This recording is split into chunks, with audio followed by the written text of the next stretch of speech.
Well, welcome, Lee, to the Revenue Throughput Podcast. Thank you, Jose. Great to be here.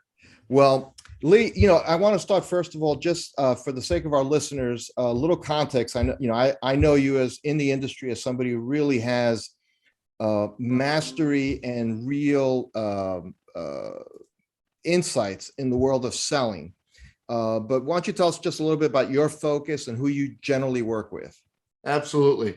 So I work with executives, sales managers, and salespeople, helping them win more deals at the prices that they want. Very, very simple explanation. So I wrote a book titled Sales Differentiation that came out 2 years ago. And then September 2021, right around the corner, Sell Different, which is the next in the series, comes out. Well, that's an interesting title, Sell Different. So the obvious question is, what is different about selling different or to sell different? Now, Jose, is that really nice? I mean, seriously, I come on your show expecting to have a good time. And first question, you put me on the spot here. On the spot. Ask me what's different. What's different about it? I mean, you really think that's fair to ask me as an opening question? Of course it is. Yes, of course it is, right? Salespeople, the minute you walk in the door and you sit down with a prospect, who we kidding? Even before, when you send the prospecting email, when you make that first phone call, the big question in their mind is, what's different? What's different about what you have to offer? And so let's come back to Jose, your question. What's different about Sell Different? If you look around today, I think you'd agree, selling has never been tougher than right now. Competition is fierce. When you look at the differences between features and functions from one provider to another, they're pretty subtle. And at the same time, executives aren't saying to their salespeople, you know what? We're going to cut your quota in half. And by the way, sell the deal at 30% less than you were before. That's just fine. Salespeople are still expected to win deals at high volumes and protect margins. The whole concept of win more deals at the prices you want, which is an expression that I trademarked. And that's my brand promise when I work with clients, is helping them win more deals at the prices that they want. And so Sell Different is all about strategies. Doesn't matter what you're selling or who you're selling to. There are ways to outsmart, outmaneuver, and outsell the competition. So I get into ways to prospect, ways to handle a demo, virtual selling. It's interesting. When I first wrote the book proposal, there wasn't a chapter on virtual selling.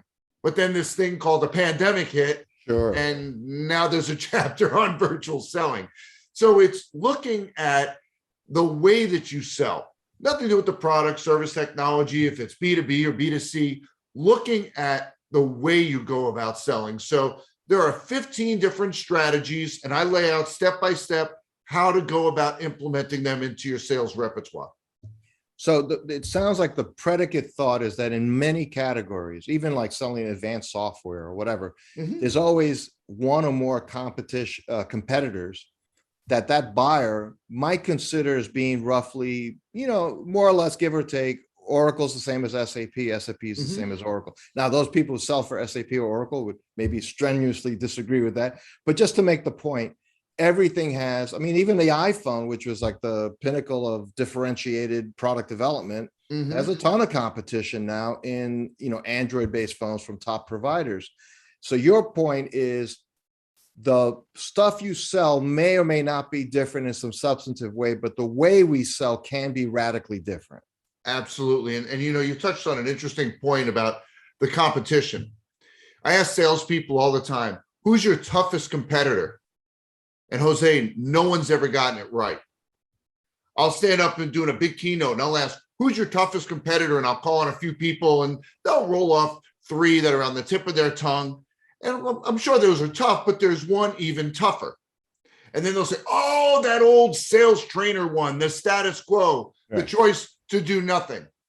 Also a tough competitor, but there's one even more formidable. And of course, then they say, I know who it is, Jose. What's that? It's me. I'm my toughest competitor. And it's true. If you don't have the right mindset, you can be a tough competitor. But there's even one tougher, more formidable than any of these. Jose, you want to take a guess? You want to break my streak here? Wow. Well, status quo was the first thing I was thinking about, right? So Yeah. it clearly is do nothing or keep doing whatever I was doing up till now. I have to fight within my own mind, so I have the right approach. So I don't defeat myself walking in the door thinking, Right. "Oh, I'll probably never win this deal" or anything like that. Wow, that third one, I honestly, I'm a little bit stumped here, Lisa. I'd rather not just take a total guess at this because I'm sure there's an answer that in looking back at your answer is going to be obviously, but right now it's not so obvious to me. Here it is. It's every salesperson calling the same person you are trying to get a meeting.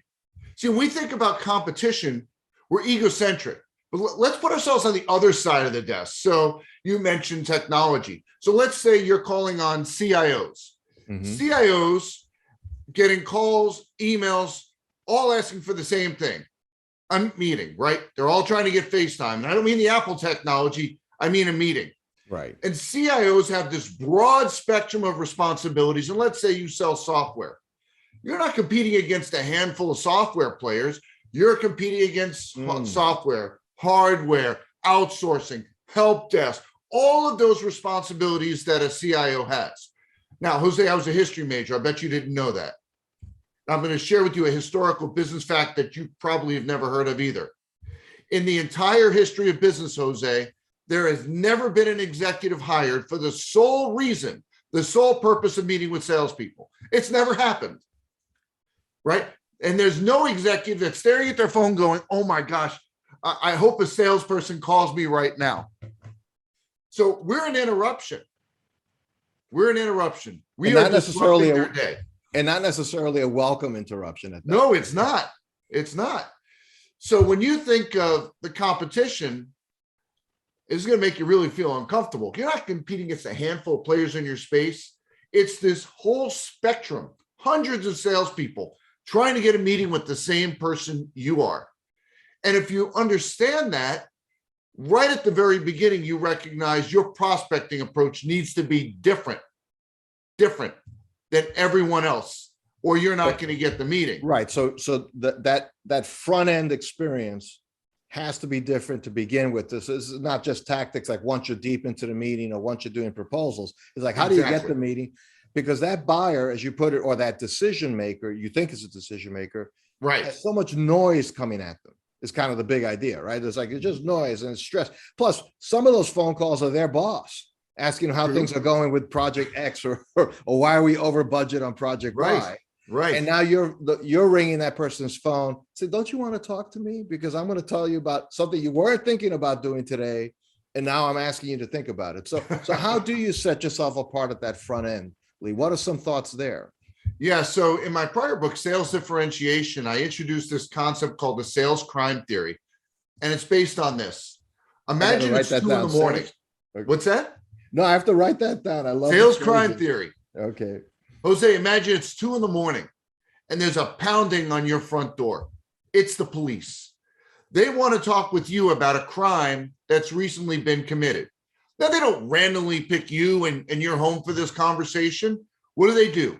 They follow a trail of evidence, put together a crime theory, which has led them to reach out to you right now. Sales crime theory follows that same pattern. And it's based in the answer to this question. Why should they want to have a conversation with you right now? So we don't randomly pick up the phone and make a cold call or send a blind email. We do research and we find the events, what I call sales crime theory evidence, that would tell us, they should want to have a conversation with us right now. I'll give you an example. Let's say you sell audiovisual equipment for conference rooms and companies. And if you think of what types of evidence, sales crime theory evidence, if you came across it, would say to you, they should want to have a conversation with me right now. So let's see, an expansion, a relocation, an acquisition, a new CIO getting hired, gosh, maybe even a new CEO getting hired. If any of those things are happening, then there's probably a conversation going on about the technology in the conference rooms. And since that's what you sell, they should want to have a conversation with you right now. Without that evidence, without that sales crime theory evidence, we're not making that call. Now, our friends, Jose, you're familiar with the Rain Group, aren't you? Sure. So did you see the study they came out with several months ago? Well, I get a lot of their materials. So which one? Okay. Yeah. So they conducted a study of executives and they asked them this question. Have you ever taken a meeting with a salesperson who reached out to you through some type of prospecting? What would you guess the percentage of executives that said they had taken a meeting with a salesperson who reached out to them through some sort of prospecting? Well, I know, I mean, I can only say anecdotally because I've seen this in many, many situations. It's a very small percentage that will take the meeting. 82%, Jose. Would really take the meeting. 82% said that they had taken a meeting with a salesperson who'd reached out to them through prospecting. So prospecting is alive and well, but they also found the secret sauce, the key ingredient as to which salespeople got the meeting. And you know what that was? They knew something about their actual situation. Personalization. Right. If you were sending generic emails, leaving generic voicemail messages, having generic conversations, you weren't getting the meeting. And so if you come back to this concept of the sales crime theory, which allows you to put together a personalized approach for that outreach, you wind up being in that 82% group. Right. But in that 82% group, those same executives, they may actually only take 10% of those prospecting calls because most people don't prospect the way you're suggesting. True. Very true. Right. So which is interesting, which is probably is a high correlation of those that are prepared. So how do you square that with the pressure on sales professionals to hit some sort of volume of activity? Like, hey, and there's still a lot of old school sales leaders and managers and executives that say, unless you're making like 100 calls a day or 100 calls a week or whatever that number is, at that point, that kind of personalization seems to be pretty challenging to pull off. Like you need to have a mind shift top to bottom to accommodate that. No? It's a great point. So when you look at prospecting, there's a quantitative and a qualitative side to it. So you're talking about the old expression, sales is a numbers game. And that's not wrong. It's just a limited expression. Sure, if you don't have enough activity, you're not going to sell anything to anyone because you won't have any engagement. But there's two pieces to consider. So we talked about the qualitative part, meaning what's that conversation going to be like, which is that sales crime theory side. So let's talk about the quantitative side. And it's not just about dialing for dollars. You need strategy on that side too. And in Sell Different, I lay out a 16-day prospecting rhythm with different techniques, ways to reach elusive prospects. So it's not just about making a certain number of calls. You need strategy in the outreach, and you need strategy in your approach, meaning the messaging that you're going to use once you connect with someone. There's a pretty controversial topic, Jose. I'm curious about your perspective on this. Leaving voicemail messages when prospecting. I find salespeople are very passionate on both sides. It's like the old commercial, tastes great, less filling. Remember that? Sure. The old Miller Lite commercial. The Miller Lite, that's right. Yeah. Yeah. So my sense is this, you always want to be careful to say something as an absolute truth because different markets respond differently, different buyers and so on. I think there's an opportunity for a well-crafted voicemail that's like 20 seconds in length, but you can't abuse it. And what I find is salespeople who even want to leave voicemails, they don't write it down. So they end up meandering. And so it's this long voicemail. I'm calling you because I'm thinking, I thought it might be a good idea. So because if you script it, you can test it. And if you can test it, you can optimize it. So I don't know that every call needs a voicemail, but I think it has its place. And I would say it's something subject to be tested. But I'm sure you've done a lot more analysis on this than I have, Lee. So I'm just curious what you have found to be true. Well, let me ask you this. So let's say we finish our interview and you missed a call and you check your voicemail message and there's a message from a salesperson saying, hey, Jose, I've got $10,000 for you. Give me a call. You call him back? Candidly, I think that would sound a little scammy, that particular approach. So I probably wouldn't. Probably not. Because it just would sound like, no, I just, right. In today's day and age, I think I couldn't respond to that. Let me try again. What if that voicemail message was, I can cut your cell phone bills in half? You call me back? Yeah, if I had a cell phone bill problem. See, so there's the key. With those examples, most people, when I say, would you call back? The answer is no. And so my question is, I've offered you money, I've offered to reduce your costs, and you still said you weren't going to return those calls. What could I possibly say in a voicemail message will get you to return the call? And the answer is nothing.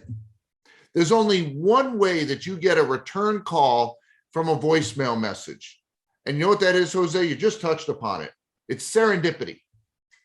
If I leave a message for you that says, I can cut your cell phone bills in half, at the same time, you're looking at your cell phone bill saying, boy, is there another provider that I can look at and I can cut my costs? Beyond that, they're not calling back. Now, based on that explanation, you're probably saying Lee is anti-voicemail with prospecting. Not true. I think we need to use the medium a bit differently. Let's take off the table getting a return call. You talk with salespeople about that whole leaving voicemail message. Gosh, no one ever calls me back. Let's take that off the table. And we're even going to say that in the voicemail message. You know what? I'm not expecting you to call me back. And it's different.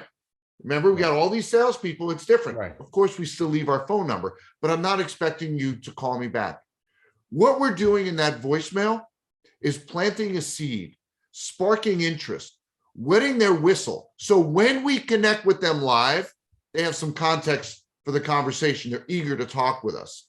But we're going to take off the table this, I'm looking for a return call from a voicemail. Absolutely not. So rare. Again, the only time it's going to happen is if you have serendipity. They happen to have an issue with something that you address, and oh my gosh, perfect timing. I was just looking at that. Yeah, then you may get a call back. Beyond that, it's not going to happen. But let's use that medium in a creative way. And voicemail is part of that 16-day prospecting rhythm that I mentioned, that you leave this well-crafted voicemail message. It's short, pithy, hard-hitting, and it sparks interest so that when you connect with them live, they're excited for the conversation. So you still have to, clearly, you're still working to see if you meet somebody at a point of need that you can actually create a proper meeting, but you're using a voicemail essentially almost like it's like a branding ad at that point. It's a real opportunity. I mean, you'd spend a ton of money on radio ads to just reach those people's ears for 30 seconds. Here you get to do it for free, and you're making the call anyway, so you might as well. But Jose, you touched upon something that's really important when it comes to voicemail. I mean, how many salespeople have you seen say, hi, yeah, this is Lee Salz, and I'm from Sales Architects, and I'm calling about your sales organization, because they haven't developed the scripting approach for their voicemail message. So that's what it sounds like. Not only are you not going to get a return call, but when you do reach with them, it's going to be click. Oh, absolutely, because you just create a horrible first impression. Right. Exactly. You're not even sure. So now let's just move in the time we remaining, Lee, and obviously we'll give information on how to get your book and so on. Okay, It seems like it's chock full of information. But I am interested in a situation where you are in a competitive situation where the buyer is really viewing your offering as very commodity-like or identical to the other offerings. So what can I possibly do in that interaction with the buyer, selling different, to create some advantage for what I'm trying to offer? So let's take a step back with that question. If everything is the same, everything, then no one in their right mind is going to pay more for it. But what is that everything bucket? It's differentiating both what you sell and how you sell. And I'll give you a perfect example of this. My son, Steven, a few years ago, went through the recruiting process for baseball.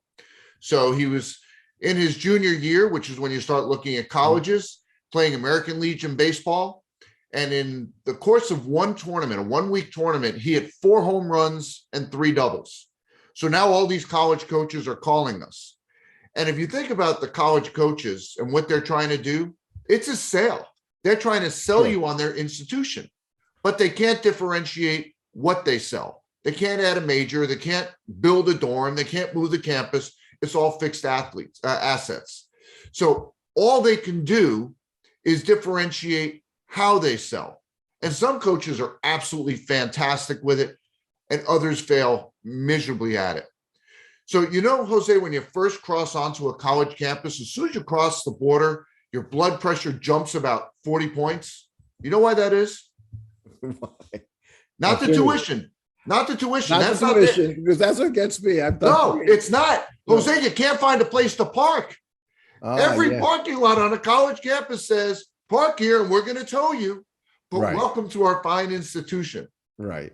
Well, this one college we visited, we pull into the parking lot and there's a spot with Steven's name on it. Oh, boy. Stopped us dead in our tracks. Then we go inside and there's an agenda for the day with Steven's name printed at the top. What did it cost that college to do those things? A penny, maybe, for the ink and the paper? But look at what they did. They made Steven and our entire family feel special. Mm-hmm. They made us feel like he was the only athlete they were recruiting for any sport anywhere on the planet. Of course, that wasn't the case, but that's how they made us feel. And sometimes in sales, we get a little sloppy. It's just another lead. It's just another meeting. It's just another presentation. It's just another proposal. We make people feel like a number. We don't make them feel special. So the challenge question I have for everyone watching the program here today is to look at every touch point, every interaction you have with a buyer, and ask yourself this question. What is it that I can do different than my competitors that my buyers will find meaningful? Notice that word meaningful. It's not different for the sake of different. Sure. It's meaningfully different. And if you look at that initial outreach, like we talked about with the sales crime theory, how you handle a discovery meeting, how you handle a presentation, how you handle a proposal, all the way through how you handle account management, how you handle customer service. And by the way, those are not synonyms. A lot of executives get confused by that. Customer service is when you're asked for something. And so you're measured on responsiveness. Account management is the proactive value that you provide beyond the products and services that you offer. So when you're selling a commoditized product, sure, the product itself can't do anything more to differentiate it, but there's so much you can do in that wrapping around it and how it's enveloped, create an experience so they'd rather buy from you than the alternative. And I love that phrasing, rather buy from you. And there's another word you used here, Lee, and I think it was just very powerful, the just idea. In other words, it's easy in sales when you're making call after call after call, maybe deal after deal. They're just the next deal. But to that buyer buying in that category, that might be the only purchase they make in that category. Absolutely. For 2 years, for 3 years. So it's not just a small thing for them. It's a big thing for them. Absolutely. Your son had to choose one college to go to leverage his gifting and, the blessings that were offered through that. And that it wasn't just, and think about that school that probably does a lot of athlete recruiting, if they have multiple programs and so on. So yet they were able to figure out a way to systematize that creating of that special event or special meeting, making it meaningful, to use your own words, for each student. Because they could have just said, we invited all the invitees, they're all in an auditorium. Absolutely. Hey, you're special, we love you, come join us at the school. They didn't do that.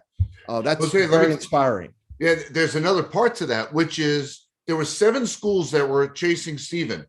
The school that was at the top of his list, like bags packed, this is where I'm going, was number 7 at the end of the process.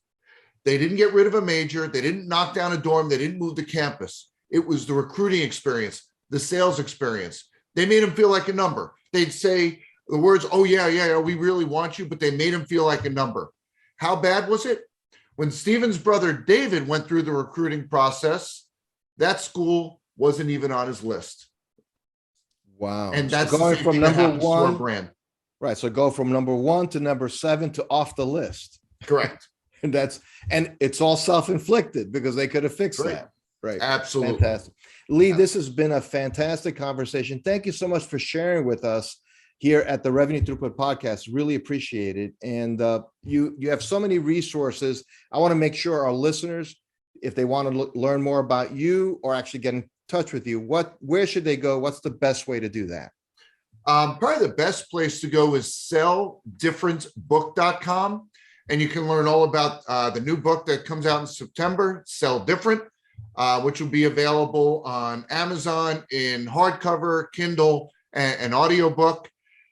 You'll also find the other book we talked about here today, Sales Differentiation. But that will wet your whistle, just like we talked about with voicemail messages about how that book can help you win more deals at the prices you want. Love that phrasing. Win more deals at the prices you want. Lee Salz, thank you so much for spending time with us here at the podcast. Really appreciate it. Jose, thank you so much for having me.